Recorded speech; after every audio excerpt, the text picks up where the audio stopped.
Hello, everyone. Thank you for tuning in to Trash Mix Podcast, episode 2, which we entitled Me Dicen el Asesino por ahí, which means I am the assassin here or I am the killer here. Whatever translation it'll come up with. But yeah, that's kind of what the topic is today. We're going to talk about two killer films, literally two guys, two famous actors that are always played killers, always had a gun in hand or, had their fists up sometimes, fucking somebody up, whether it's for revenge or, fighting the law or them being the lawmen. So, yeah, we're going to talk about a movie starring Mario Almada and a movie starring Valentin Trujillo, two famous actors from back in the day of Mexican cinema. And, yeah, let's see. What are the movies, Joe? You tell them. So the first movie we're going to break down is Pistoleros Famosos, which... I'm going to nerd out on that one. And as you should, because Pistoleros Famosos, for those who have seen it, know that this movie is an absolute fucking This is a masterpiece. banger. And the funny thing is, even though we're mainly going to talk about Mario Almada, there's other actors in there that were kind of mingled in there real quick. We're going to mention them because there's a lot of actors in this movie that There's are a lot mentioning. of actors, and there's actually some legendary actors. Very this series, legendary. so, Oh, yeah. that'll be the first one we break down, and then the second one is going to be a Valentin Trujillo film, Un Hombre Violento. Yeah, it has an English title called The Making of a Killer. Which, dare I say, that might be a better title? Honestly, yeah. Because that is kind of what the It's movie's kind about. of what happens, right? Yeah. He literally becomes a killer because, we'll get into it right now. But yeah, there's a reason why he becomes this killer or whatever. Assassin. That movie... Un hombre violento, which means violent man. Yeah. So yeah, same thing too. He's violent, but I just think the Americans knew how to market movies, right? So anyways, we're gonna be talking about these two movies. We're also gonna be covering, for those who are not familiar with what a corrido is. Yeah, we're gonna dwell into Mexican music, and then when it's Pistoleros Famosos, I'm gonna nerd out with the crime angle as well. So you're gonna get treated to movies, music, and crime today, real life crime. Yeah, we're gonna get deep here. Yeah. We're gonna attach a lot of things to this. There's also gonna be a playlist of corridos that we're gonna have linked in the show notes for those who are unfamiliar or those who are well into the genre of corridos, and not just narco corridos, but corridos in general. So songs about killers, assassins, and then drugs, and then one's about a horse that I added in there. But the horse belonged to a criminal. I'll get into that later, though. It's all tied in. It's all tied in. So let's get right into it here. We're gonna start off with Pistoleros Famosos. Actually, no, we're gonna start off with the corridos. Yeah, Let's corridos. do with the So corridos for those who don't first. know what a corrido is, that's a type of genre that spanned from the early 20th century, was it really? Oh, I yeah, believe? for sure, yeah. Mexican Revolutionary times, so they were making songs about people like that, like Pancho Villa, Zapata, and stuff like that. Then you go into the 40s and 50s and 60s. All of a sudden, it changes into crossing the border, bringing in contraband, alcohol, drugs. And then 70s and 80s, that's when they're singing about actual people. You start hearing the names, and people start knowing who Real these life people are. people, And then, in the 90s and 2000s, it gets more popular, more mainstream. And then, whereas today it's more mainstream than ever, you got Peso Pluma being the face of corridos now. Geez, yeah. I mean, I don't think he's a bad musician, but he is a defining person for now.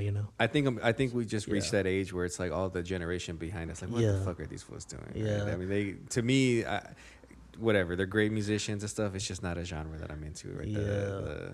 But it's still that's where it roots from, though, for sure. Absolutely, yeah. And so that's where he's coming from. He's heard those songs, so he's bringing in his own stuff now. Yeah, I guess that's one way to put it, is that the genre now has kind of morphed into a kind of blend of everything that Mexican music is. Whereas these older songs from the 40s and stuff, it's just straight up rancheras. Yeah. And there's not always about a person. These corridos can be about a city, an event. Yeah, there's always going to be a city involved, yeah. a setting, a ranch setting mostly. Yeah, and it's I don't know, man. It's a classic genre stuff that I'm sure every Mexican Mexican household has heard. Yeah. Yeah, exactly. We all grew up listening to corridos. Even if you didn't know it was a corrido, you've heard these songs before. I dated a girl and I was telling her it was a song playing. I was like, "What do you think the song's about?" She don't know Spanish. She's like, is this like a romance song? I was like, no, it's about a guy. He sold drugs. He's in jail now. What song was that? It was El Número Uno by Shit. Los Intocables de Oh, Tijuana. yeah. Oh, yeah. It's Rafael Caro Quintero, for those who don't know, 80s drug trafficker, killed Camarena, DEA agent. Yeah, you get the idea. Yeah. Oh, yeah. Oh, yeah. That's a pretty intense song. And, personally, I know when you think of corridos, me personally, because my family's from Zacatecas, I think of corridos with banda. So there's different kinds. You got your norteño sound and then Zacatecas banda. Yeah, and personally, I prefer that over the ranchera style or the norteña style. But, it kind of just goes with the territory of what a corrido is, right? It kind of just blends different style of music with different stories and different characters and things like that. So yeah, I mean, there's gonna be a playlist attached to the show notes. So go click the link. It'll be on Spotify. Yeah, it's awesome. Yeah, it's dope. I picked out good songs. I don't know what Joey picked, but I picked some good ones for sure. Joey, I know I trust Joey. Joey's picked some bangers. I mean, to me, they're bangers. They're all bangers in some way. Yeah, they're all bangers. Different sounds for sure, though. I will say, though, based off of what you sent me, I didn't want to have repeat artists on the playlist, but my favorite corrido happens to be from Ramon Ayala. And you had already put a Ramon Ayala song on there. I was like, fuck. I was like, you know what? This song's too much of a banger. I just put it in there anyway. So the Ramon Ayala, Justified, he'll be the only repeat artist on that playlist. Yeah, and I kind of nerded out. So when you hear the songs, they're all going to be mentioning Matamoros, Tamaulipas. So I kind of themed it out with like the border, sound and everything. So it's like Texas border, Tamaulipas border sound. Well, it ties in because Pistoleros Famosos takes place in the northern region of Mexico. Yeah, so. that's it. Yeah, exactly. Do you want to talk a little bit about the actual corrido Pistoleros Famosos and kind of how that came about? So Pistoleros Famosos, that's an interesting song because it's not even about one guy. It's not even about two guys. It's about several guys. Yeah, multiple guys. And two of them are actually featured in the movie, like their names. So in the movie, they're loosely based, but in the corrido, they are mentioned and kind of tells you what who they were. They were just, shooters, They shot people down. They were criminals. And in the song, they just describe who they were, how they died, And then the song ends with like, there's just going to be more coming, This isn't the end of the story, And then it's also saying like, they're trying to say they're brave men too. They weren't even saying like, they weren't just criminals. These guys were actual guys, They were badasses, They were brave. They died bravely. Yeah, they were like kind of legends of where so that's from. What they're doing. Yeah, they're praising these legendary, men from like the 50s and 60s, if I recall.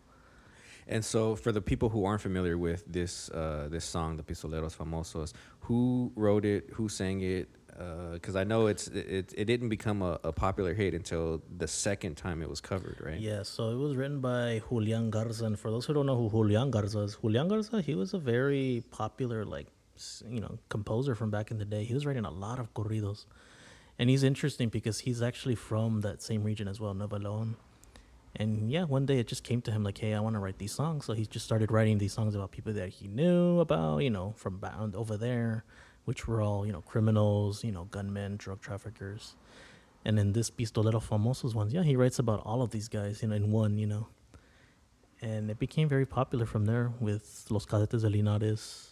And then everyone in that song is from Nuevo León. So again, it's all tying in for where he's from, where he was born and everything, and the people that he knew. It's all local. And then Julian Garza himself is a singer as well. His brother Luis. Luis and Julian, they're the brother duo. So they sang as well. So yeah. All right, and so my understanding is that the movie was spawned off of the corrido, right? The movie comes after the song? Yeah, so pretty much after the song was released, of course, you're going to have producers wanting to make a movie about the song. So, but of course, it's not fully about the song per se, because they only mention two people in the movie from that song.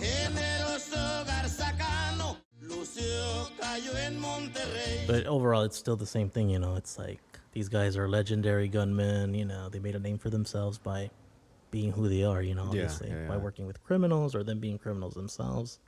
So that's kind of how it spawned into from there. And the movie itself was a massive hit. Oh yeah, hit, yeah. There's pictures. You look up Pistoleros Famosos, you're gonna see like movie theaters from like Juarez, I believe, and then of course Monterrey, Nuevo León, where the movie was filmed. Yeah. Packed. The theaters were packed. I mean, like that's like crazy. You don't even see that no more. Even for like an Avengers movie, for example, you'll see theaters packed for sure. Well, I think but this was massive. This is it's a different era. I mean, you had to show up to the box office to get a ticket. That's why you see these vintage pictures, and not just of this movie, but in general, of these lines that are fucking around the block. Because you had to show up to buy a ticket. Nowadays, you just pull up your fucking Fandango and you got a ticket. But let's go into the movie. So the first movie is Pistoleros Famosos, which was 1981, correct? 1981, yeah. And it was directed by José Loza. Yeah, he goes by Pepe Loza as well. So which Pepe is Loza, the nickname, the nickname for José, for those who don't know. And it was produced by Roberto González Benavides, who actually comes out in the movie. He's one of the bodyguards in the movie. When they go to like the compound or whatever? Oh, okay. Yeah, he's one of the bodyguards, yeah. And then Reyes Montemayor, and they were both Nuevo León based. And then fortunately Roberto died, but Reyes Montemayor's still alive. Oh, wow. Yeah. Damn, that's crazy. I know. And it stars obviously Mario Almada, who's going to be the focal point for this movie. Mario Almada, his brother Fernando Almada, Álvaro Zermeño. The first person that caught my eye was Roberto Cañedo. Oh yeah, Roberto. Who's known for various movies. Mujer Murciélago. He did some Santo movies, right? Everything. I think he was like in everything. Like every decade from till he passed away, he was like in everything. Yeah, he was. As soon as he gets on the screen, if you know who he is, you're like, oh, you'll shit, recognize him. Yeah. You don't even have to know his name, but you'll know who he was if you've seen enough Mexican movies. Yeah. And then another actor or actress that I should say was Rossy Mendoza. Yeah, she plays the love interest. Yeah, she plays the love interest. Who she was banging, by the way. She was extremely sexy. And she's known primarily for, being a singer dancer. She starred in a lot of sex comedies of the era. Yeah, and here she's just a normal woman. Yeah. I mean, there's certain scenes where she's dressed a little too sexy, I think, but. Yeah. Well, we'll get into it a little bit later. But once she meets up again with Mario Almada, then it's like, oh shit, all right, because she's kind of just like a background character until her character actually serves a purpose. And then another actor we forgot to mention, Lorenzo de Monteclaro. He's also a singer too. Oh shit, really? Very popular singer from back in the day, and he's probably the only one that's still alive actually from this movie. Damn, which is ironic. Yeah, Lorenzo de Monteclaro. So he's one of the Pistoleros Famosos as well. Damn. Yeah. Well, there you go. So legendary people right here. And it shows because everyone in this fucking nailed their role. Yeah, nailed their role. They played it perfectly. Like they went in and just gave it their 100%. So let's go into it. What, for those who don't know this movie, what would you like? What is this movie about? So literally, Pistoleros Famosos, famous gunmen. You go into Mario Almada's character, Lucio Peña. He's just. We really don't know what he's doing at all. Like, we just know that he's living a ranch life with his mother and his brother. Yeah, it's like one day he just wakes up and shows up at his mom's house, basically, right? That's like kind of how it starts. He's just there with his mother talking about, life, just life in general, talk about their brother, his brother, and then his girlfriend that he hasn't seen in years. He doesn't even know what happened to her. And then all of a sudden... She ghosted. She ghosted him before ghosted was a thing. Yeah, she just disappeared. She's like, maybe she went to the north. Like, she crossed over. He's like, I don't know. He doesn't even know what to say. And then all of a sudden, like, one of their neighbors comes. He's like, hey, they shot your brother, Lucio. He comes in. And then shit just fucking takes off. Yeah, and he just like, whoa, what's going to happen now, He gets up and then he breaks a case or something, like a it's glass like a lock in like a locking case. Or he just breaks and he pulls out this gun. Guns everywhere. And then he goes to the bar where his brother was shot. And the guys are still just there messing with the body. They're just like, they're drunk and just fucking with him. And then Mario Almada bursts open into the door. And then, bam, this is like, I think maybe 5 minutes into the movie, I think. I believe it was 3 minutes. Or maybe even 3, yeah. It was like really like. Instantly. It just instantly, you're just like. Yeah, he literally busts in the door and starts dumping on fools. Everybody that was responsible for killing his brother. Lucio, ¿qué pasa? Acaban de matar a tu hermano en la cantina de la plaza. Hijo, especie madre. Fueron varios y están armados.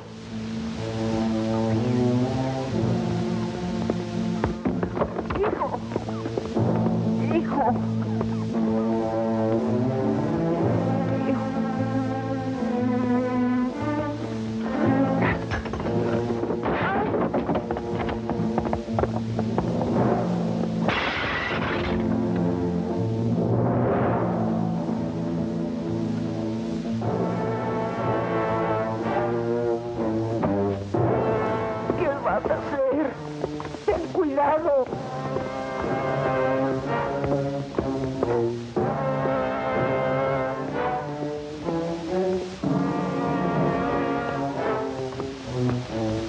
Cuida a mi madre y no la dejes sola. Sí, sí. Cuídate, hijo. Cálmese, señora. Mis hijos son buenos. Pero si los provocan, que se aguanten.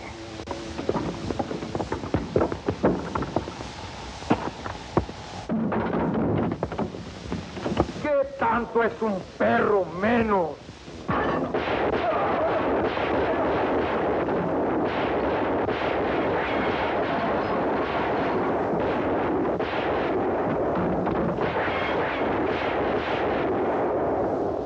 And he walks out. There's a baby crying. And it's like, okay. And so Lucio now is, he's on the run, Yeah. He goes and meets up with a friend who's played by his brother, Fernando Almada. And he takes him and he's like, well, yeah, just stay with me. You can hide out here.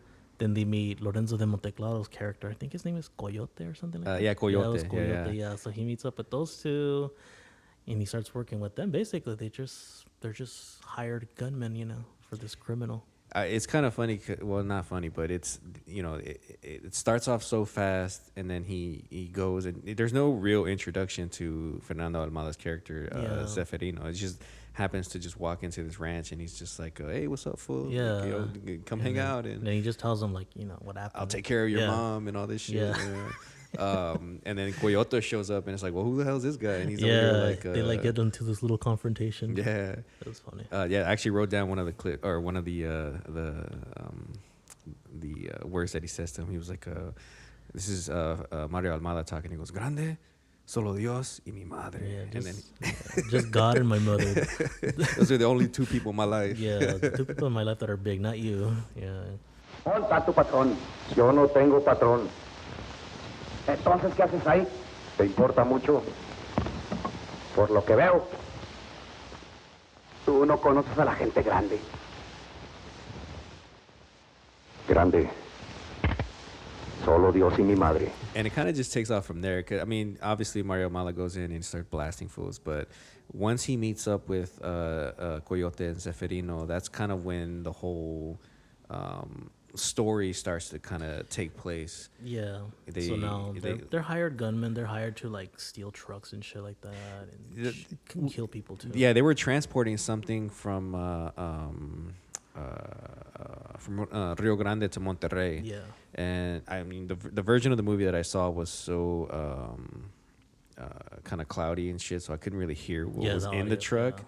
Yeah. But they're taking something to Monterrey to go meet up with this kingpin kind of mafia boss dude, who eventually Mario Almada finds out that his long lost girlfriend happens to be married. I actually really like that scene when he first sees her. So they walk into the house, they sit down, they're waiting for the boss to get to them, and then Rosenda Bernal, this mariachi singer, she starts singing this romantic song, and it goes with the movie and everything, just like the scene right there. It goes with everything that's going on. Yeah. They're looking at each other's eyes. You see them zooming in the eyes, and you just see the pain in their eyes, that was they just haven't seen each other in so long, and you kind of believe you're like, okay, this is they definitely had that look. And one of the things that caught my attention during that scene was, for the horror fans that are listening, and that are familiar with Lucio Fulci, which is kind of like a cool little Lucio tie-in here. But the crash zooms into the eyes in this movie are insane. So if you're a Fulci fan, you'll appreciate that aspect of the movie as well. Yeah, in this case, it's like lost love, finding each other again. Yeah, oh yeah. This ain't horror, but it's like, but I get what you're saying. Yeah, it's like the camera just goes right into these fools' eyes, and like you said, you can actually see the desperation and the sadness. Yeah, you can see the sadness in her eyes because she knows she's in a fucked up situation, and you can kind of see it. He almost looks pissed off, but it's almost like a little bit of relief that he's like, oh shit, I finally found her. Yeah, he knows what happened to her. Yeah, and then they meet up with the boss, who was played by Roberto Cañeda, and and he's like, hey, who's that broad? Is that his daughter? He thinks it's his daughter. Or he's like wondering who is this? Yeah, it's like his daughter? No, this is his wife.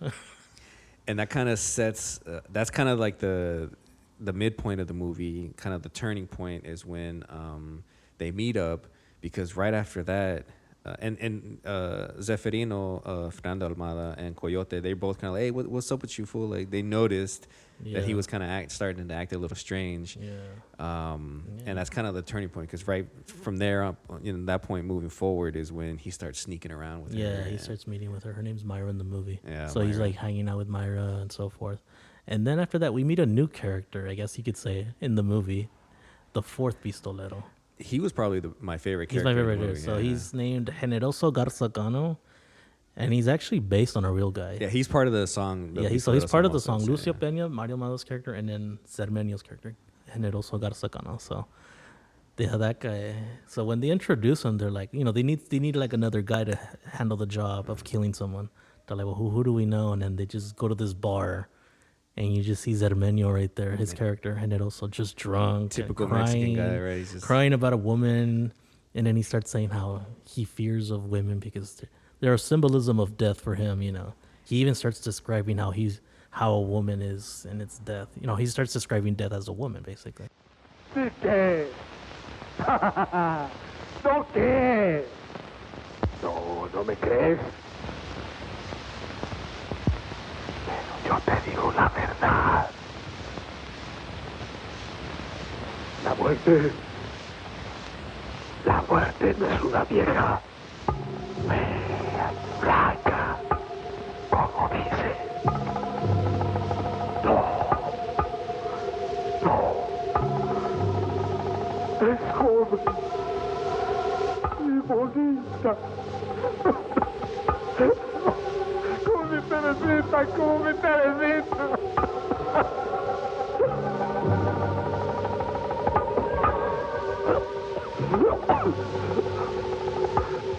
Cuando estoy solo, desaparece. Me abraza. Y me quiere llevar. Pero no me dejo.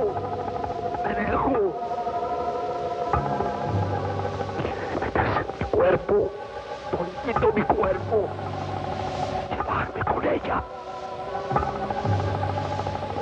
Igual que mi Teresita me quiere desaparecer. Por eso dejé a mi Teresita. Porque se parece a la muerte. Pero no. Van a desaparecer. ¡No! No me voy a dejar. No me voy a dejar. No me voy a dejar. Y no me van a llevar. No me van a desaparecer. No. No me van a desaparecer porque no me dejo.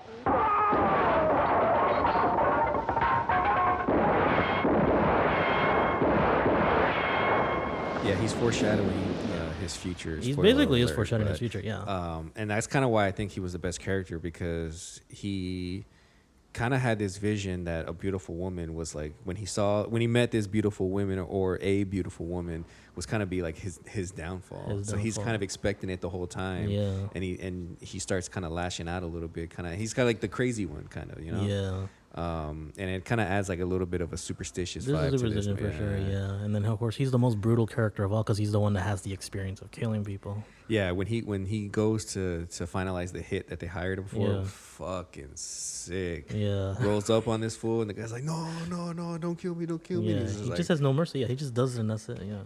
Yeah, he literally was just like, no, I don't betray my friends, and I don't betray a job. Yeah. Boom, Yeah, he just blasted this fool. And that's kind of how Generoso was in real life, just to kind of get on there really quick. Generoso was just this brutal hitman, based out of Tamaulipas. He would go back and forth Nuevo León. Same thing, brutal guy. He'd come in and just kill people. Didn't give no fucks. I mean, it's kind of, that's who you want if you're gonna hire a hitman. Exactly. Right? So his character is not so loosely based in a way, but yeah, it's still loosely based on the real guy. But yeah, they did that in the brutality, which I thought was cool. Yeah, he's I mean, I guess we could talk about you want to jump forward? Nah, let's break down the rest of the movie, because his demise is kind of a symbolic part of the movie. But before he unfortunately gets blasted. I think it's pretty obvious where all these guys are gonna end up anyways. Yeah, I mean, you live by the gun, die by the gun. So after this point is when Myra and Lucio have already been fooling around.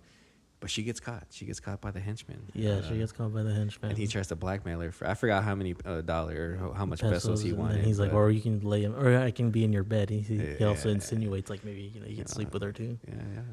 And she rejects him. Scratch my back, I scratch yours. She rejects him, of course, and then he snitches.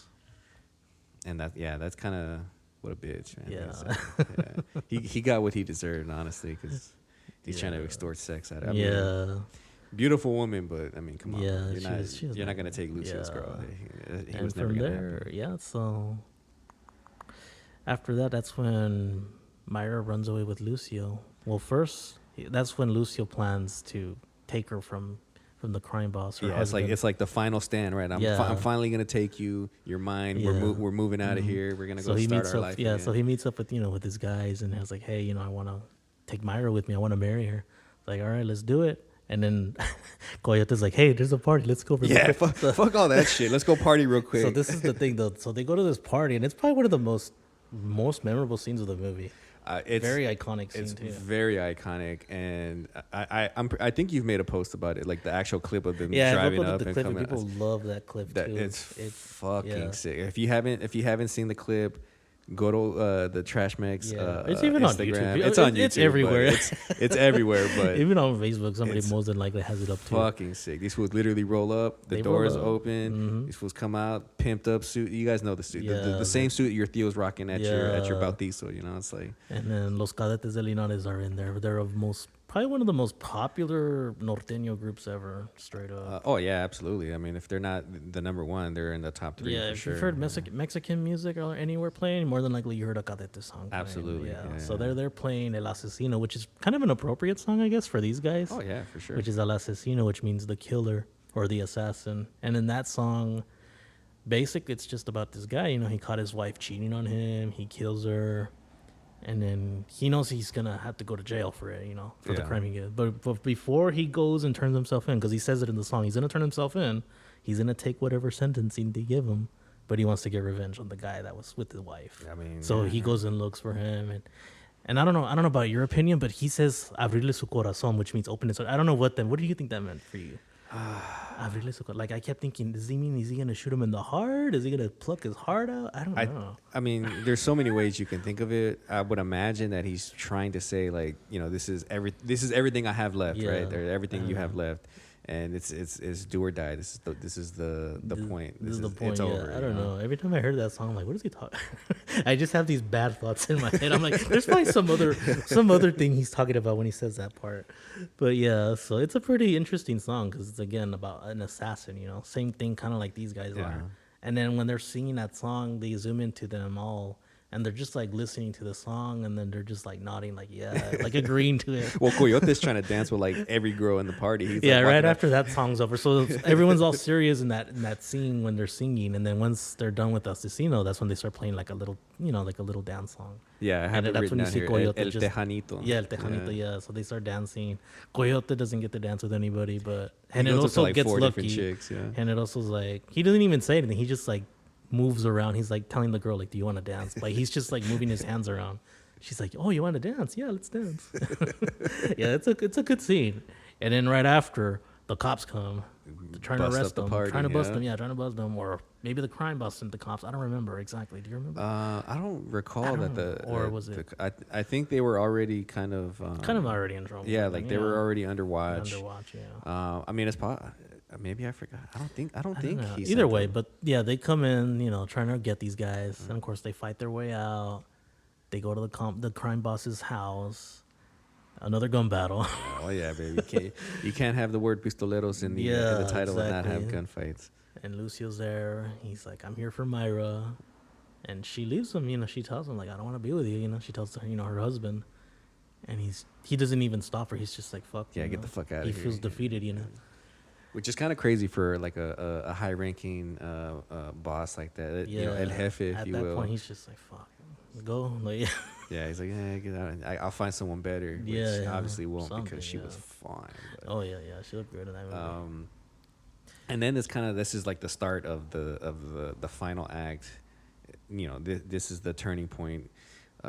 Spoiler alert: Myra dies. Yeah, she's killed pretty brutally. She gets ran the fuck over multiple times. It's really brutal. She was pregnant to top it off. Yeah, I know. That makes it even worse.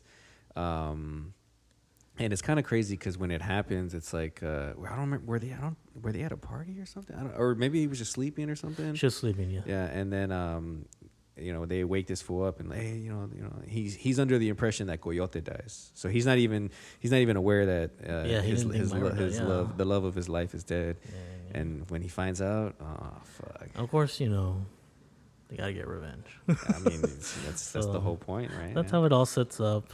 Revenge, and then after after everything happens from there, that's kind of where we lead to them dying. These guys are one by one dying, you know. Yeah, it's like the first one was Coyote, right? Yeah, Coyote was the first one to die. He was with some girl. He gets shot down. Gets blasted. Yeah. And then after that, it was Lucy, I believe, right? Yeah. He was. Yeah. You're right. Lucio. Yeah. So Lucio, funny enough, so in the movie he gets shot outside of the bar, which is called Generoso Bar, which is a real life bar over there. And in the movie, he's actually killed in the real street. So where the real Lucio Peña died, he was actually killed out there too. So they shot it. They shot it in the oh, same street. Yeah, I looked into it. It's the same street, same bar.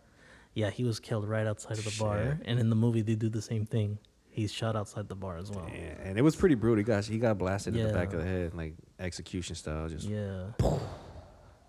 And then inside the bar, that's when Generoso's, you know. He finally meets the beautiful woman, aka Death. He finally meets Death, literally, which was in the form of a beautiful woman in black. And I will say though, like when he's with her or whatever, it's like I almost felt like he didn't even realize that what was gonna happen. Like he didn't he spent the whole movie talking about this or feeling in this way that he knew a woman was gonna be Death, but at that point in time, it's like it was like he was oblivious to what was in front of him. Yeah, because he fell in love with this woman. He looks at her and he's just like, whoa, she's beautiful. Yeah, well, the power of love, man. Yeah, stupid things, right? Exactly.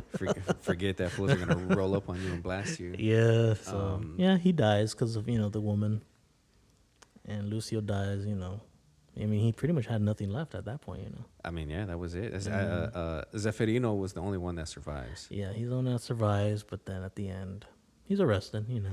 And then the naturally. Cop, and then the cop, he's played by Julian Garza, by the way, the guy that wrote the song. So the cop is like... Oh, the cop is? Yeah. Oh, shit, okay. He's one of the cops. Yeah, Julian Garza stars in the movie as one of the cops, and then he's just like, you arrest them, but there's more going to be coming out anyways after, So it never ends. The story never ends, There's always going to be new guys taking their place. And that explains why there's Pistoleros Famosos 2 and 3, right? Yeah. In the long run, they're going to be known as someone, and that's how it goes, It's like you take one spot, it's gonna be another group next. Never ending the gunmen, It's kind of exactly what happens now, right? You take off the leader of a gang or a cartel or organization. Someone takes their spot. The next man up, and then the next man they up go down under too. them. Yeah, exactly. So that's kind of how this movie is. It's like, these guys are gone, but a new group's coming. Yeah. That's gonna happen again, anyways. And it kind of caps off the.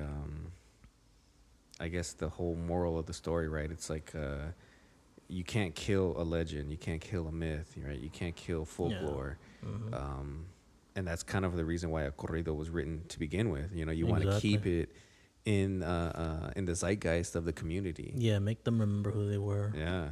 And in some songs, some corridos, it'll be about a good person per se. They'll say he was a good criminal, a generous criminal. Well, I mean, you look at it in the sense of like Robin Hood, right? I'm Exactly. stealing from the rich and giving to the poor, so everyone loves you. In this case, it's just about these guys. They were just fucking badasses. Just they were scary too, sick. but they were badasses, I guess. And I just think that this movie. It's a 5-star movie or a 10-star movie, however you look at. Yeah, I don't even like rating movies, but if I were to rate it, I would rate it very high. It's legitimately a classic. It's a classic. Like if you want to get into like movies like this, like Mexican crime and action, this would probably be the one to really start off with for sure. Absolutely. It introduces you to all the actors, the styles of everything, you know, music wise, story wise, and decade wise even, because this is like around the time when those movies were popping, you know, back in the day. Starting to get like super popular. Yeah, because they got kind of started in like the late 70s. Late 70s, yeah. And by this time, by 1981, that's all everybody wanted to see. Yeah, that's exactly. And there's even a clip of Mario Almada talking about that, about how like, you know, these actors were well-trained actors. You know, they were able to play anything you gave them. But the people wanted fucking action. They wanted balaceras. You know, they wanted fucking shootouts, car chases. Yeah, and Mario Almada, that was the thing. He really respected this type of cinema, whereas today it's not really respected. But he really respected. He would say these were the movies that, you know, made him money. Yeah. Made the producers money, and you know, people liked them. You know, this is what people wanted. This is entertainment. You know, this was Mexican cinema. And it's funny because one of the movies that he says is a stain in his career is La Viuda Negra, the Black Widow. Arturo Ripstein, you know, prestigious director, famous director from Mexico. Yeah. And Mario Almada starred in one of his movies as a priest, and he's like, yeah, that's probably those, you know, not a regret role, but he says it's a stain in his career, like. It really kind of, you know, made him not look good, I guess, in other words. You think it was too art house for him? Yeah, probably too art house, or just, you know, he just didn't feel comfortable doing that, you know? Because you look at his career after or before, action, Western, drama. And even before he died, like, I mean, his later roles, he played kind of the same character, right? He was already really old. He wasn't the shooter anymore. He was the jefe. Yeah, was the boss, but still. But that's the thing, he really respected that because, you know, those were cool movies, you know, those were really about Mexico and culture, you know. Whether you agree with me or not, that is Mexico, you know. That's the reality of it. There's more to Mexico than just guns. Oh, absolutely. Obviously. But, you know, this is part of it, too. You know, this is something that we hear about all the time. I mean... Even growing up, you know. You can't talk about Mexico without talking about the lifestyle of a criminal. Yeah, kind of like in America, you know, with the mafia, Italian mafia and so forth. It's part of history. Yeah, it's part of history, exactly.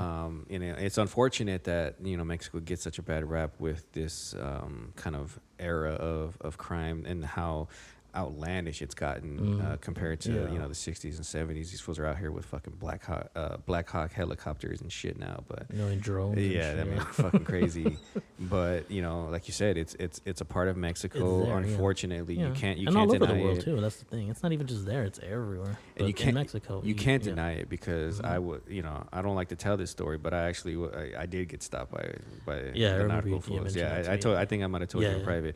Scariest shit that's ever happened in my life. These fools, they don't fuck around. Yeah, and I've had family, you know, killed the same way as well. Yeah, even people from that era too. You know, family members that I knew, that I heard of, you know, killed in the same way as these guys, for example. You know, they're just gunned down. Yeah, and it's unfortunate, but again, it's part of the fabric of Mexico now. However unfortunate it is, because Mexico is a beautiful country. Yeah. The like people, I said, there's more the to culture, Mexico than that. Yeah, everything. And it's a beautiful. And even then, even when you look besides all the shootings and so forth, you get beautiful shots of Monterrey, Nuevo León. Yeah. Especially in the opening credits. Literally, it's just the whole shot of the whole city. It's like a skyline shot. You get the mountains, and then you get the town and the people. Even like the rancho that he meets up with Zeferino. That's, I mean, to me, that was like a classic. That's like going to visit like a tío out there. Yeah, there we go. Yeah, you look into that, and you're just like in another town, another city. You know? Yeah. It's cool, you know. Especially over there in Monterrey, Nuevo León, very cultured over there and very beautiful over there. So you get really cool shots of Mexico as well, especially in those decades. Yeah. So that's the thing I like about that movie is that you get a shot of a different era, different location. You know, it's not Mexico City like every other movie is. Oh yeah. You're in the country. You know. Yeah. It's that's a good segue to go into the life of Mario Almada. So because he's the face of the movie for sure. He's the face of this genre too, this subgenre of action films and crime films. Absolutely. I mean, he's what can you say about him that hasn't been said? He's how can I compare? What is that Italian actor's name, the famous one from action?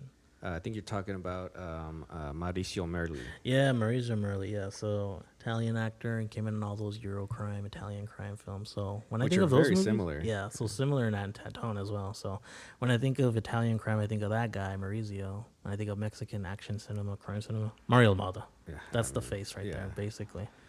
kind of define the genre. Oh, really, yeah. of And he, what, like I said, and like we said before, he really respected this type of film, you know?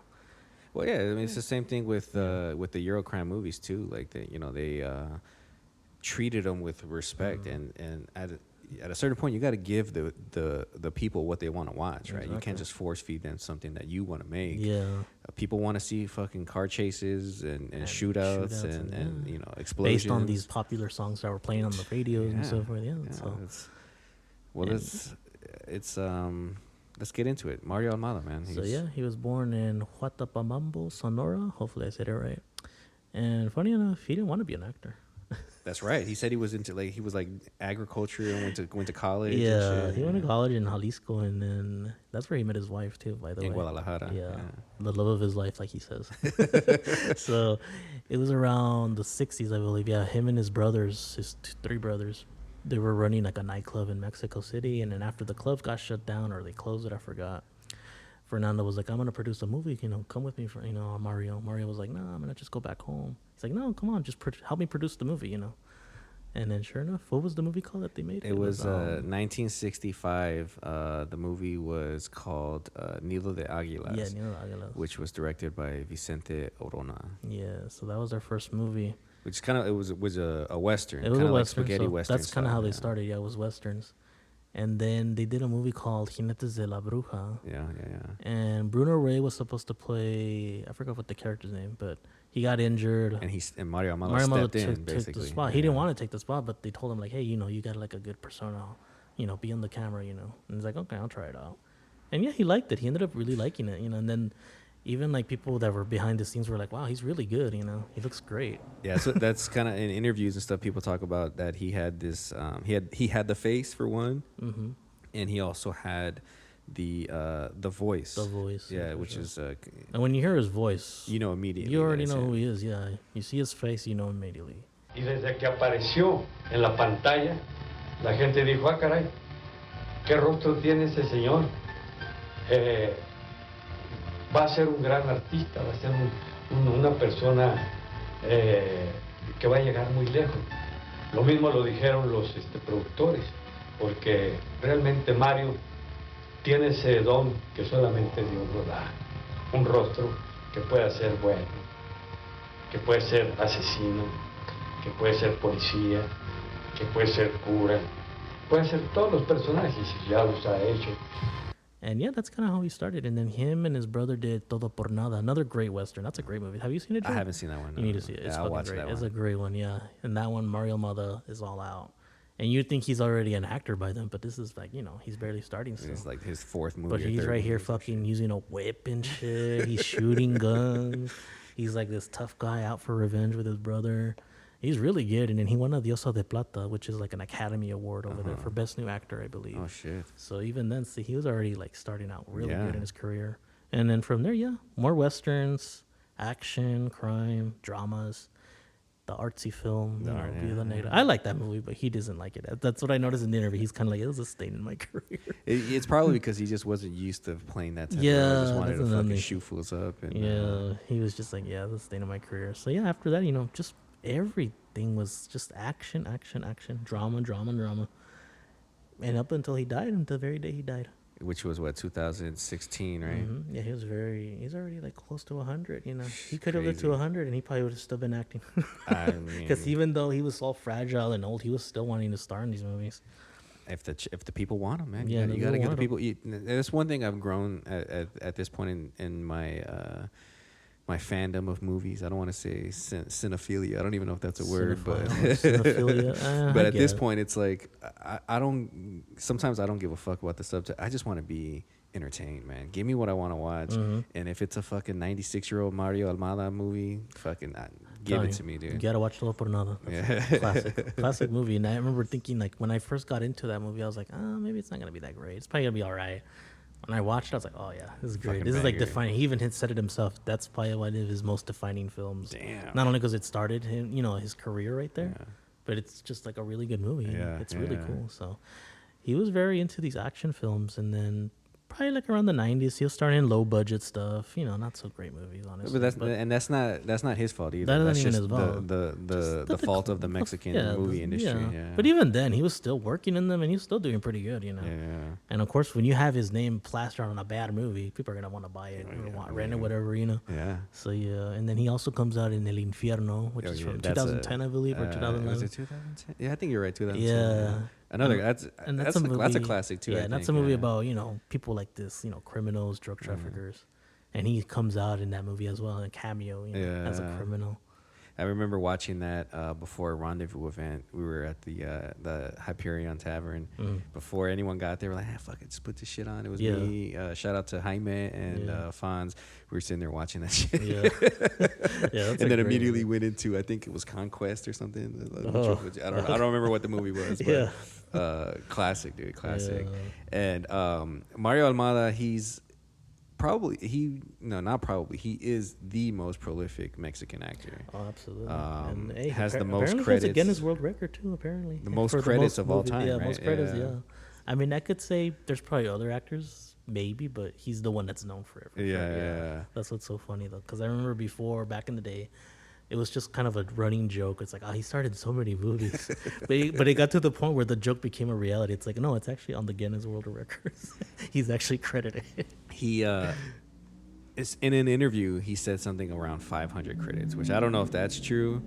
I for sure, he had at least 300 and something confirmed credits. The funny thing online. is, he says 300, but in a Vice interview he's like, yeah, I did like about 300 films.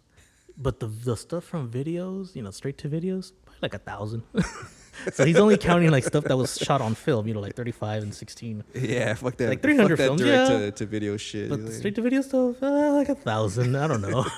So yeah, he knew what he was filming. Yeah. But the video stuff, of course, he just did them every other day. So nobody keeps track of that except the internet, maybe. You're gonna pay me how many pesos? Fuck it, let's do it. I'll say a couple lines in a movie. Yeah. So yeah, he definitely has a lot of credits to his name.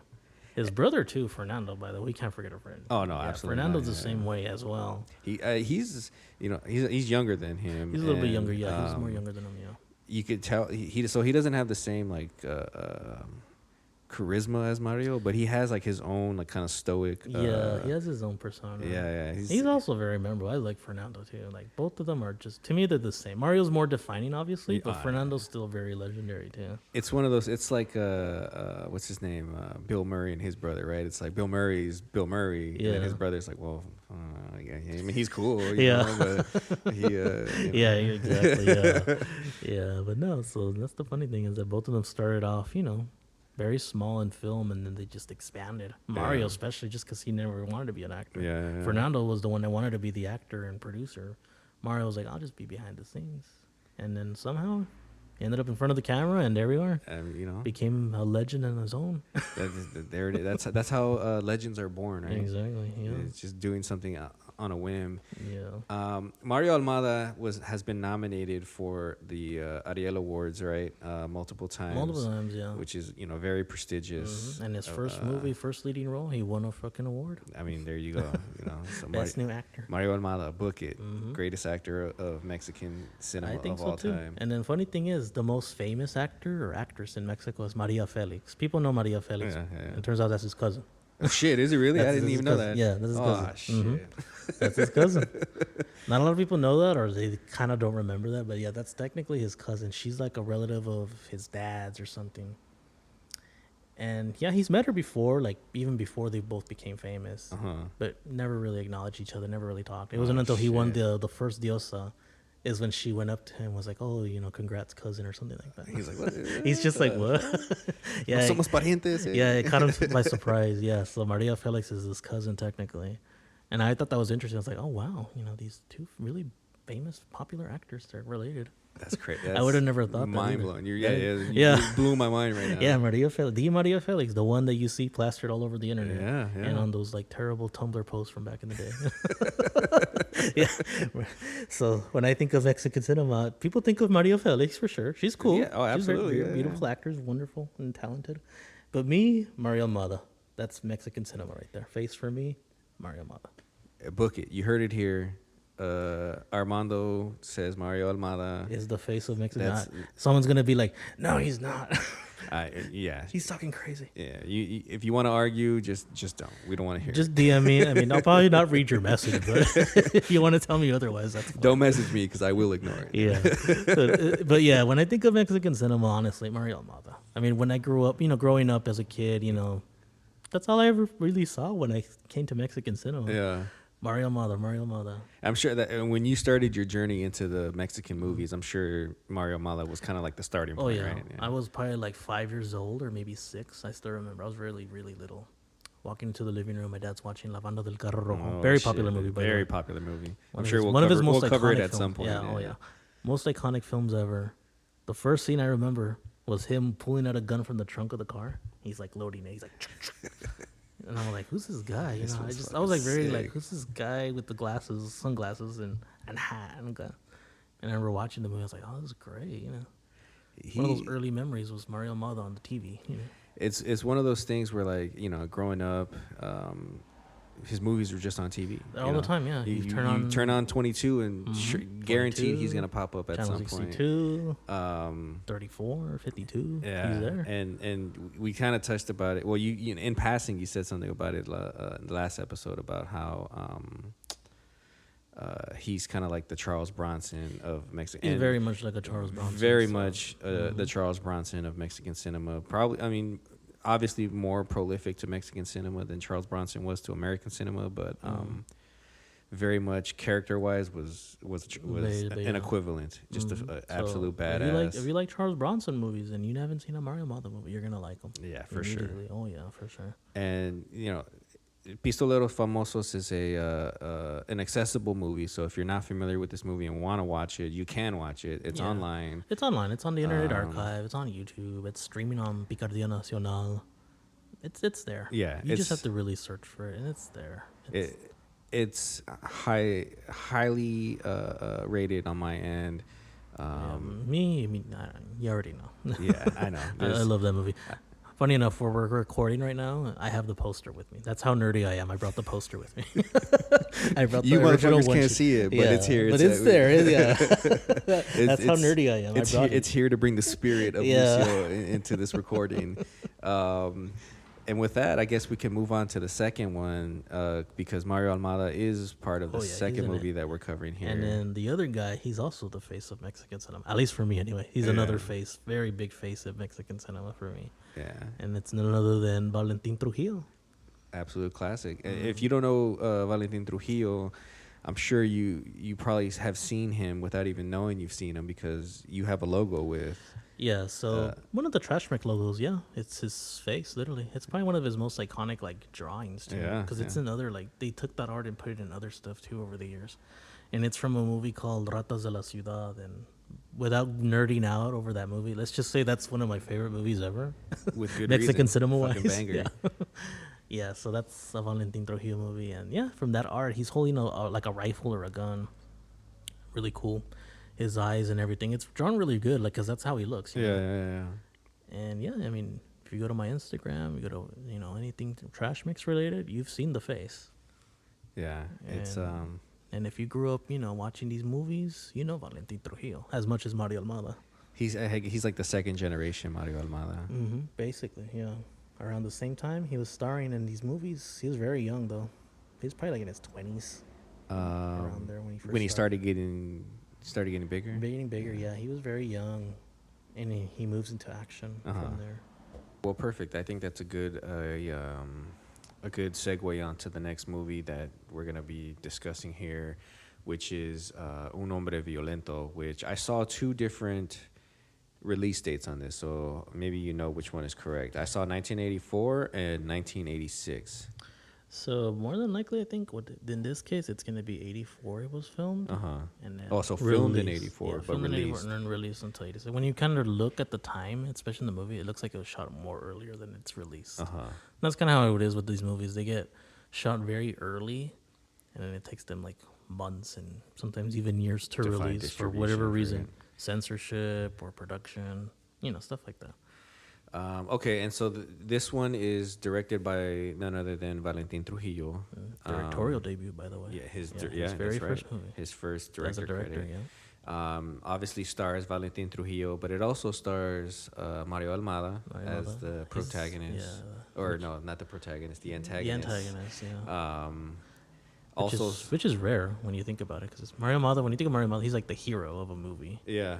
So when he's playing a villain, you're like, oh, interesting. And he played the villain pretty epic in this we'll one. get to that, yeah. Also stars another singer dancer, Maribel Guardia, who's from Costa Rica. She's not Mexican, but it's just where she made her fortune in Mexico. Very popular. Known for sex comedies, again being a singer dancer. There was another couple familiar faces. I didn't really know their names at the time. Rafael Inclán, comedic actor. And then his brother, Valentin's brother, Victor, I believe, or is it Gilberto? Gilberto, his brother, Gilberto Trujillo is in it. And then Gilberto de Anda as well. He's also related to Valentin, so like a cousin, I believe, or nephew, something like that. Cousin-nephew kind of situation. It's always a family affair with these movies. Yeah. And then he also wrote the script for Hombre Violento. So yeah, Gilberto de Anda, Rafael Inclán, Maribel Guardia, and of course Trujillo and Almada are in this. And so this movie, I enjoyed. This was a first time watch for me when I watched it a couple weeks ago. But fucking banger, of course. Oh, it's a great one, yeah. And it's kind of not the same story, but like most stories of the time, it's about revenge. This fool, Valentin Trujillo, his dad basically takes money from him to gamble. Yeah, he's a compulsive gambler. Starts losing all kinds of money to the wrong people. And he gets killed. Money stolen. Trujillo's character, Julian Carrera, he gets revenge. Finds the people that shot him, his dad. And he goes to jail. He's released. He just gets himself in trouble after that. He still keeps going. He's still shooting people. Mainly people that are like, he gets revenge again, I believe, right? He kills more people that were involved in this, and then it just grows from there. He just kind of like snowballs into being. He's known as a killer, basically, which is the English title of the movie, Making of a Killer. So this is exactly it. Yeah, he's just killing more people that along the way, people that are messing with him, and then those people they're related to, criminals, which leads to Mario Almada's character, whose name is Don Emilio. Don Emilio. Yeah, he kills one of his sons, or all of his sons, I believe. I think he killed two. Yeah, two. He kills some of his sons, and Don Emilio's pissed. He's like, I want this guy dead, Yeah. And then, without spoiling it, he hires a very interesting assassin. I will say that I was taken by surprise. Yeah. Well, I should have seen it coming, but yeah, he hires an assassin that's pretty skilled. Multiple assassins, because there was a couple people that tried to kill him. Just like on the run, And he just they couldn't get. But then there's one which we're not gonna spoil, but it's interesting. The twist of the movie is a really good twist, and it's just basically about revenge. But there's a lot of things of like when he's having flashbacks of his mom. Like so there's a drama aspect, of course. He's having flashbacks of his mom, and his mom turns out to be like someone who was gambled off to like some rich person or something like that. Of course, his dad's the one. She was like the dad's debt to whoever he lost. And but was she a madame, or what? She was like, because he went to her house, and there was like a bunch of like prostitutes, something like that. Yeah, they don't really say, but she is something of that sort. Yeah, so she's wealthy, she's doing well now for herself, but there's still issues going on with him, especially him missing his mother. Her kind of missing her son, kind of wanting to bury that in the past too. So there's a struggle there. That's the drama aspect, and then of course he's taking care of his brother, his younger brother. He's putting him to school, and then his brother gets killed by a said assassin that we're not gonna say. We won't spoil. Gets more crazier from there. Yeah, there's one thing about this that I think kind of separates itself from being like the typical revenge flick, like the Pistoleros Famosos type of movie, was this kind of had more of a I don't want to say a horror vibe, but it just felt more like a thriller to me almost. Because there's like scenes where he's killing fools, but then there's like blood splats onto the camera. And like the first kill, which was the dad. you don't even see who the killer is. You just see a shadow. Yeah. And then you see him pull up the gun, and then Boom, blast. and there's a splatter. Yeah. Yeah, there's a lot to like about this one. He drives a fucking sick ass. I don't know if it's a 56 or a 55 red Chevy truck. Yeah. Oh my god. A lot of cool cars in that one. And then funny enough, there's a scene where he wins a car, right? I believe. Remember Gilberto de Anda's character? Yeah. They end up having like it's a racehorse, was it? It's a racehorse. So they're doing the racehorse. He bets him the car. He wins the car. Gilberto de Anda's character's pissed. He's like, oh, he wants to kill this guy. Which again leads to another moment for Julian killing someone, making a name for himself. Yeah, as he should, right? And then there's even a corrido written about him by I think it's the guy that he meets, Rafael Inclán's character. He's the one that writes it. Es el corrido de carrera. Afuera del restaurante ya lo estaban esperando. Julián ya estaba pisado y ya salió disparando. Tiró 14 balazos con muy buena puntería. 3 murieron en el acto y 2 en la enfermería. And then it becomes like a hit everywhere, and that's how his name is well known around the region. That's which how is in he Durango. becomes, Kind of like Pistoleros Famosos again, corridos. That's Yeah. how these people get known. A song gets played about them. And a sick ass corrido. I don't know if that's a legit. I don't know if it was I ever don't know released either. Honestly, I tried looking into it. I couldn't find nothing. So it might have been just for the movie. Yeah, I think it was just for the movie because I couldn't find. But it was still kind of, about same thing based on a real thing, kind of, Yeah, he's he kind of has like this. It's almost like unwilling to become this killer. It just kind of happens. It just happens. It's like just, he reached his boiling point, and it kind of that was just like the next evolution of who he was. So pretty much the whole movie, it's he gets his revenge, does his time, and then when he's trying to just live a life normally, happens again. He has to defend himself. Yeah, That's the thing. He's never really killing just just cause or he's working. It's just, he has to defend himself. Yeah, he makes bad choices. Like he kills the wrong people. Yeah, and that's another thing. Yeah, he's killing. That's kind of why Mario Almada's character is introduced, because he killed his son. Yeah, thinking that it was the person who killed. Was it his? No, he thought it was the guy who killed his brother, right? Or goes, seeks revenge and ends up killing the wrong fools. And Mario Almada's like, "Fuck this fool! I'm gonna get this fool back."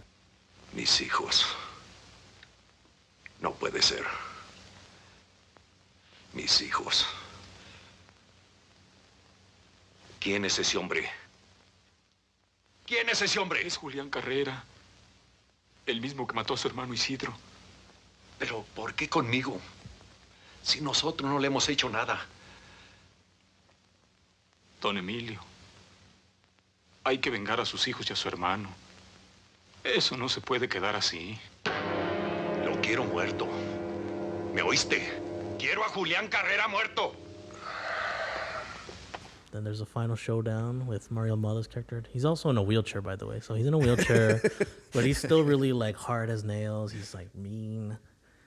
And then at the end of the movie, the final fight scene, Julián Carrero's driving that fucking car, that car that he won, speeding into the compound, shooting the guards down, and then that's when he meets up with Don Emilio, and they have their final, moment right there. It's fucking awesome. I was, throughout the whole movie, I'm thinking, like, where the fuck is this for Mario Almada at, man? Like, I'm expecting him to be like this whole, persona. Yeah, like this whole, like the give and take between the two. Yeah. This full Almada doesn't show up until 45 minutes. Into the movie. Pretty much. And the movie is only an hour 20 minutes or something like that. Yeah, it's pretty short. He's not in there for a very long time, but he's impactful. Like you said, he's in a wheelchair. Looks fucking sick. You've never seen a guy in a wheelchair shooting. I don't even know what kind of gun he was shooting, but full of fucking sick. Yeah, he had custom too, like a little thing to hold on to on his wheelchair. Yeah, and right. He's just right there shooting at Julian's car. It's awesome. I love his character. So that was a different role for Mario too. Like he's always played the lawman, the Avenger or whatever. Here he's actually the villain. The antagonist. For American slasher fans, there's a part in this movie that I guess is like a Well, this movie came out in the later, so I guess you could say technically it would be a ripoff, even though I don't know if they did it could have been, intentionally. yeah. But for Friday the 13th fans, there's a sequence in this movie that you'll fucking love if you like Friday the 13th, the original. And it was almost like I was watching it like, oh man, this is like a literal shot for shot stolen scene. More from than that. likely, yeah. Which also, kind of added a little bit to the movie. I think It's different for sure. And I think so. This is Trujillo's first credit as a director, directorial debut. Because before that, he was just acting, a little bit of producing. Because he was really young. Yeah. When he first started, he was probably like in his 20s, maybe even his 18s. I can't recall exactly, but he was very young when he first started. He would have been. Well, when he first started, he was a child. He was. Well, from what I saw was that his first credit was in '58, which would have made him 7 years old. He was like a little kid. But then it wasn't until like the '70s where when he became, blew up. He was very famous, very popular. In dramas, and then some dramas with action in it. And then once you get to the '80s, that's when he's like, an action star basically. Yeah.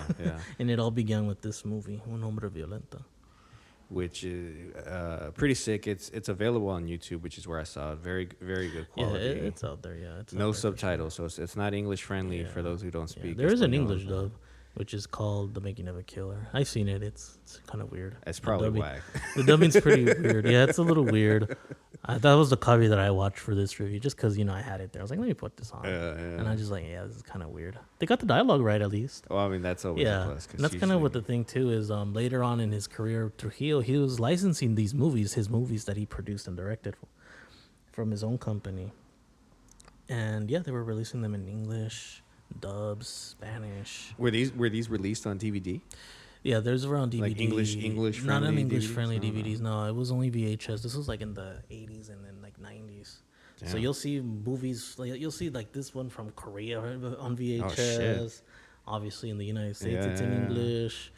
Europe, I believe, like Russia or Germany. I forgot. I think Germany. Yeah. So he was licensing these movies around the world. I mean, whoever's paying the money, right? Mm-hmm.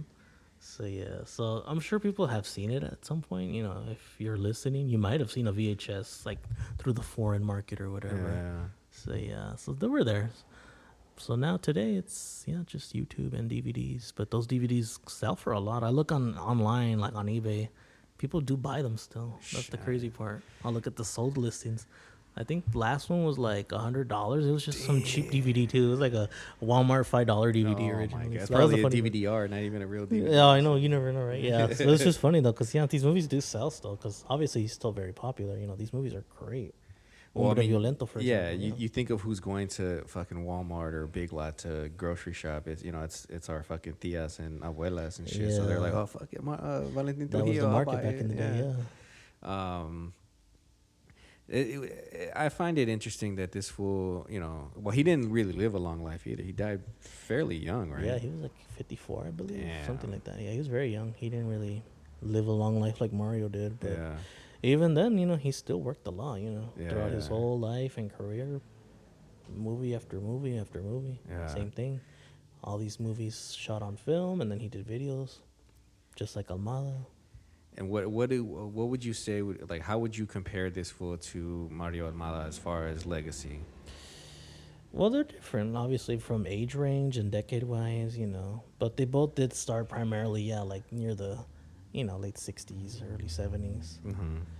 And, I mean, they're different, I think Valentin, if anything, has more of a drama aspect to him. Like, he's been more into dramas than Almada has. So I would consider him more of a dramatic actor, if anything, next to an action star, of course. But so that's the thing about it. So Almada's more of the face of action, whereas Valentin is more of like drama and action. Even in his action films, he throws so much drama in there. And he was nominated too for the Ariel Awards, right? A lot of awards too. Diosa de Platas. He won a lot of awards, recognized throughout his whole career, especially when he first started. Very popular actor.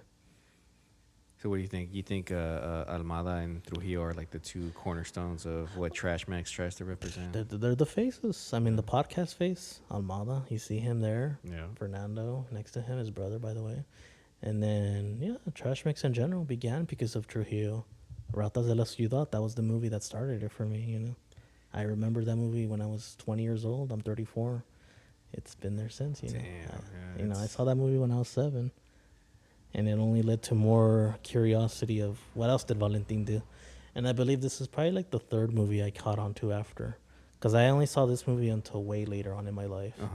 And I was like, yeah, this guy's awesome, you know. Valentin Trujillo, Un Hombre Violento. And then seeing more of his movies after. Crazy. Yeah, this one was new to me. I almost feel like I remember seeing like images, or I don't know, maybe something in the back of my mind of seeing Mario Almada on the wheelchair. Yeah, and then there's the poster art too. The poster art is pretty iconic. You know, you have Trujillo holding the 2 guns with his band-aids on his chest. So it's pretty memorable too, even the poster. And then Mario Almada next to him right there with the wheelchair. Yeah. It's pretty awesome. And this one was kind of interesting too, because when I was watching it, there's a specific scene. I was trying to figure out where the fuck did they shoot this, and then there's a specific scene where this fool's pulling into, I don't know if it was a bus station or a train station. You could see like the signs that says, you know, Coahuila straight. I don't know if it said like Mazatlan or Culiacan to the left and Zacatecas to the right. Oh yeah. And then I was like, oh, you know what? It's fucking Durango. It's Durango. Yeah. And so I looked it up, and sure enough, Yeah, that was another like area of Mexico they shot movies in, especially if it's like, you know, roads and stuff like that. It's Durango. Yeah, there's a lot of open roads over there. Durango. Damn, that's wow. And then the movie ends pretty funny, like kind of just to bring up something really quick. Yeah. It ends pretty like cheesy, typical Trujillo style drama, and then you're kind of like, well, what's gonna happen next? But there's a sequel. People don't really know, but there is actually a sequel to this movie. And probably not as good as this one, I'd imagine. It's cool. It's funny thing is that it feels like a different kind of movie, but it's the same character, Julián Carrera. So there's a movie called Policía de Narcóticos, which I believe came out around the same time as this one, probably maybe a year after or two. They probably even shot it around the same time, I'm assuming. I really couldn't find any info when this was filmed exactly, but yeah, so it's called Policía de Narcóticos. When you see the poster, it has Valentin, you know, typical cop. There's like I think it's like a Trans Am or something. I don't remember. And then you watch the movie, you're like, this is the same Julián Carrera from Hombre Violento? Now he's a cop all of a sudden. What? And then it has those little flashbacks too, you know, those corny little flashbacks. So they do the corny flashback of the first That's movie. how they tie it together. They tie it together, and then he's called Julián Carrera, of course. You know, same guy. But it's just a different setting. I forgot where it's set now. It's like a city, I believe, too. And he's a cop. There's like somebody killing like lawmen, you know, like around him, like people that he works with. You don't know who the killer is, and you're like, okay, what's going on now? You know? So yeah, it's just funny. Like I didn't realize it was a sequel until I watched it, and I was like, whoa. Well, now I got to find a sequel. Now there's a sequel, yeah. So yeah, it's cool though, but it's cool on its own. I wouldn't really like to tie it with that one, with Hombre Violento, but they're connected technically. Yeah. So there's a sequel. So if you're craving for more after you see this one, check out Policía de Narcóticos. Well, I know I am for sure, because comparing the two, they're super similar. You know, it's like the main lead is trying to seek revenge. They both kind of fall into the violence lands in their lap. Like they weren't seeking it. It just comes to them. It just comes to them, yeah. And then they end up having to live that life. Yeah, like until they're accidental gunslingers. Yeah.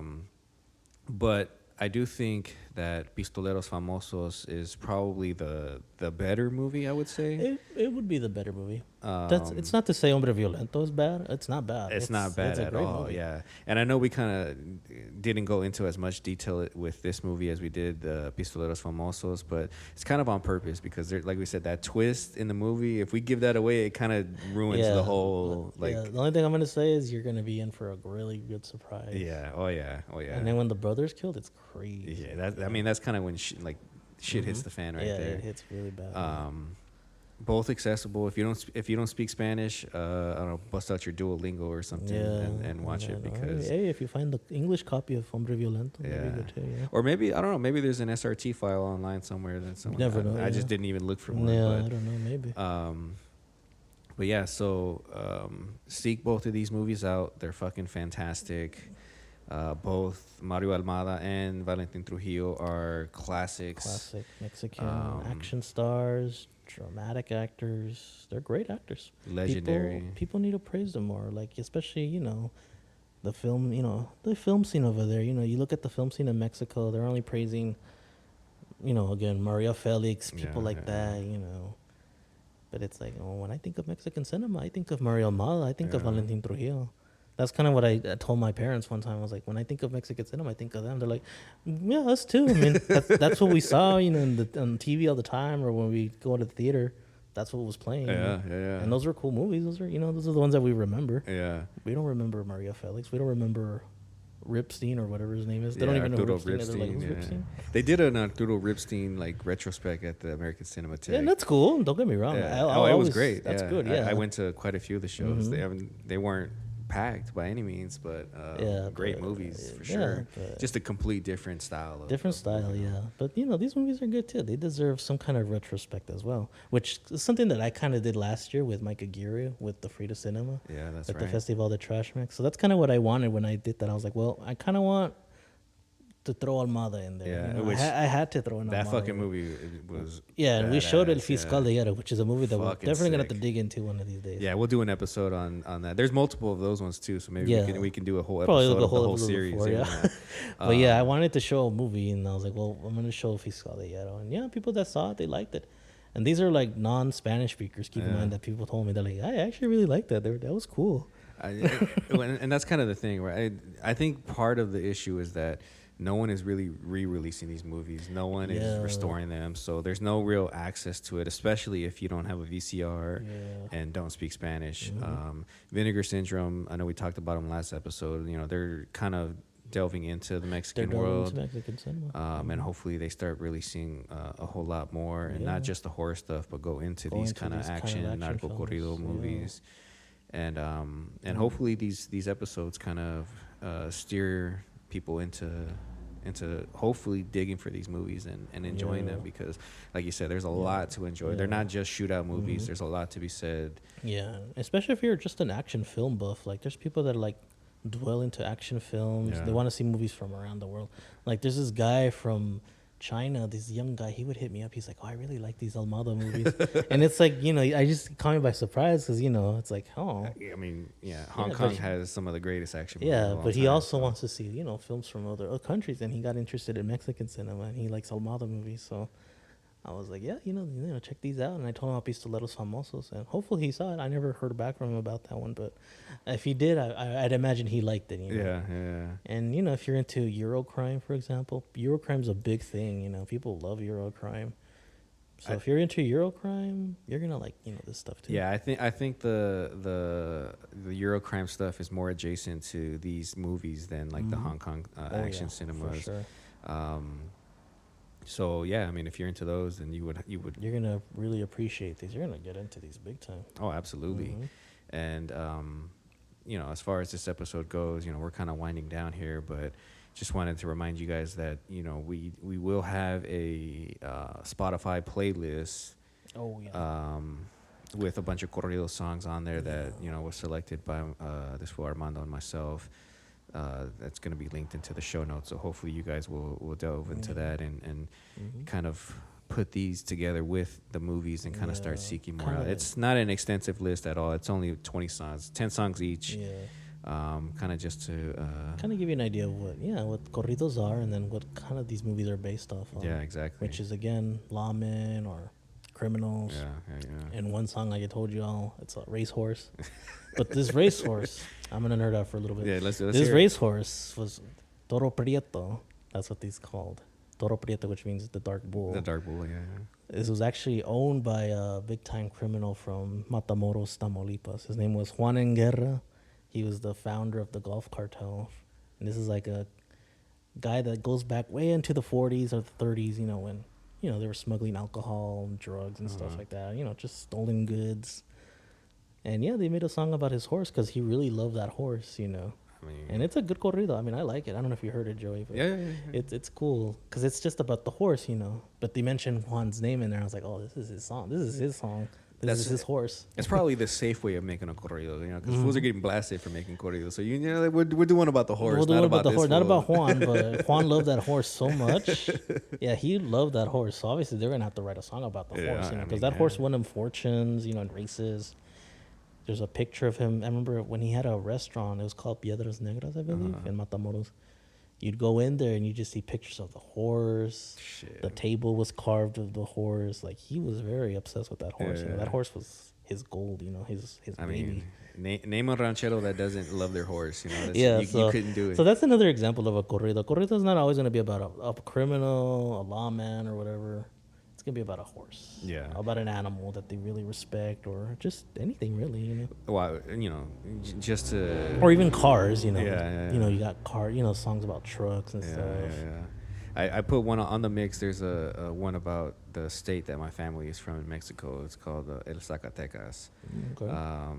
So I mean, it has nothing to do with narcos. Not about a specific person, but just about the city itself. Where you're Which, from. yeah, Exactly, your roots. Yeah, and that's another thing about these songs. They're not even just, aside from all that, they're singing about, you know, where it's from, you know. Like the ones that I picked, it's all Matamoros, Tamaulipas based. I'm not from there. My family's not from there, but I wanted to kind of theme it out for myself because it ties in with the horse, you know. Yeah. And I knew you were gonna choose those, that style of corrido, like that was more. And Yeah, accordions. That's People why I went hit on with the banda accordion, but no, versions. Mexican music makes cool music with accordions. Oh, dude, I love that. Other songs with accordions, no. I mean, you got to do it right, you know. Yeah, the Mexicans somehow made the accordion cool.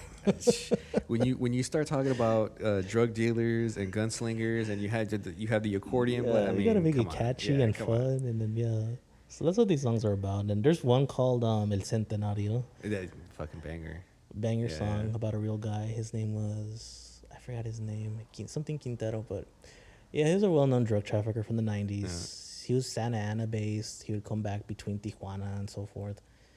So this song's about him, you know, but it's also about his struggle too. So that's the thing about these songs. It's not even about praising the lifestyle that they're living. It's also talking about the struggles of the lifestyle as well, you know. It's the rise of the person, not necessarily the rise of the. So you're gonna hear about the downfalls of them too, because it's not always gonna end good for them. You know, they're not gonna live on forever like this. They're gonna eventually, you know, fall down. They're gonna end up killed or in jail. I mean, most of those guys don't live past a certain age. So just like the Centenario, you know, this guy, he didn't live long, unfortunately. But the song has been around for a long time already, you know, and we all still remember who he was because of this song. These songs are memories of these people, the country, and the time, of course, you know, time capsule. Yeah. So I think that's kind of like the everlasting part of these songs, is that it's really of the time, of the era and what's going on. It doesn't even have to be specific, but you know. So there's a lot of nostalgia. These are songs I grew up on listening to. And I'm sure anyone who's Mexican grew up listening to these songs too, watching these movies probably as well. And it all ties in together because again, these movies are based on corridos or about corridos. Yeah. Got to make the movie. And so hopefully that all kind of ties into the rest of the episode. And if you guys are still listening and got to this point, one more thing. But just brush it out. So if you're more interested about corridos, I have a book recommendation. It's called Narco Corrido: A Journey into the Music of Drugs, Guns, and Guerrillas. It was written by a music historian, Elijah Wald.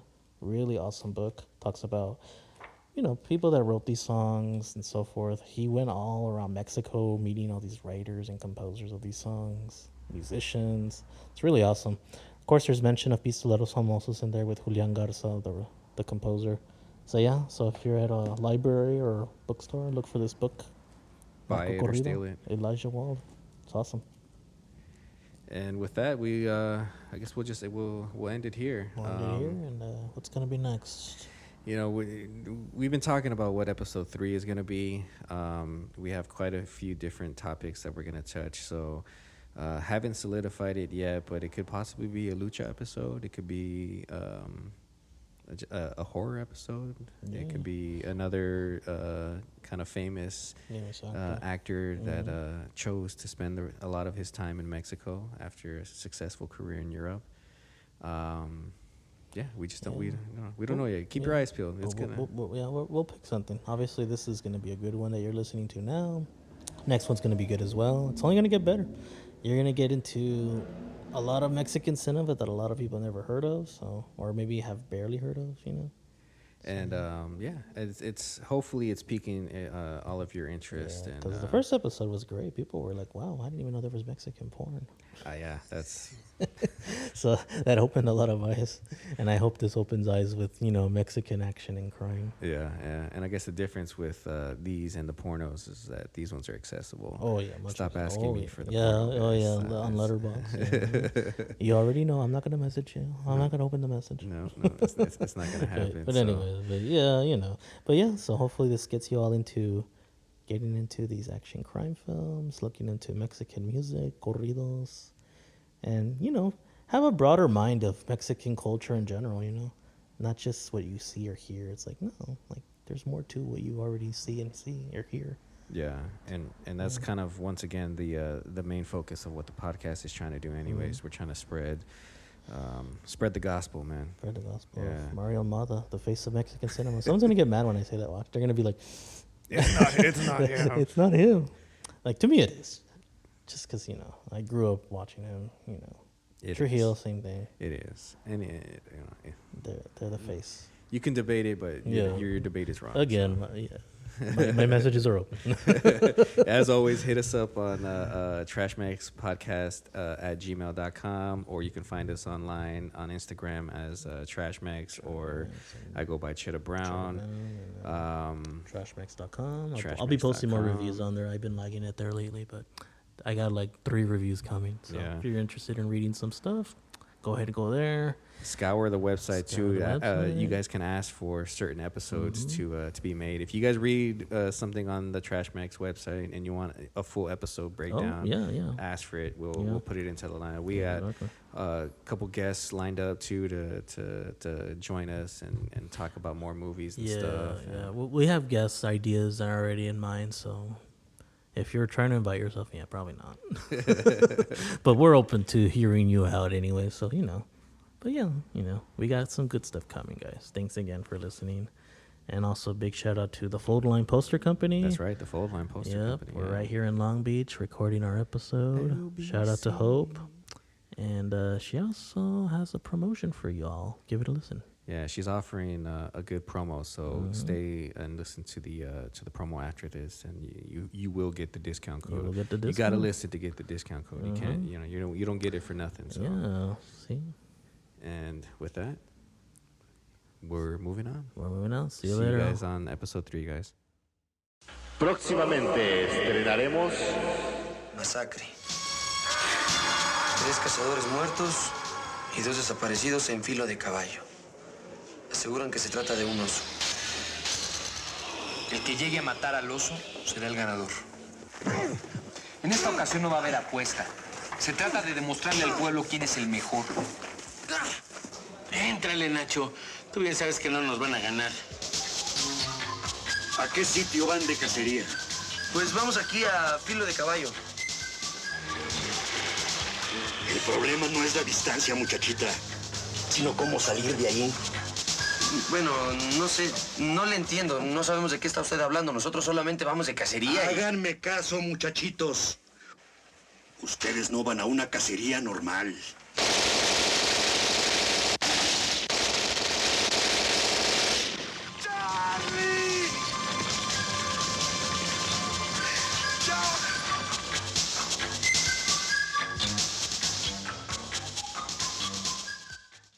This episode of Trashmax is brought to you by the Fold Line Poster Company. The Fold Line Poster Company is dedicated to the restoration and conservation of vintage posters, prints, and various collectible works on paper. From lobby cards and one-sheets to Italian folios and French grands, the Fold Line is your #1 source for preservation in Southern California. Visit us in Long Beach today or request a quote at foldlines.com. Be sure to mention the Trashmax podcast for 10% off your next lid and backing service.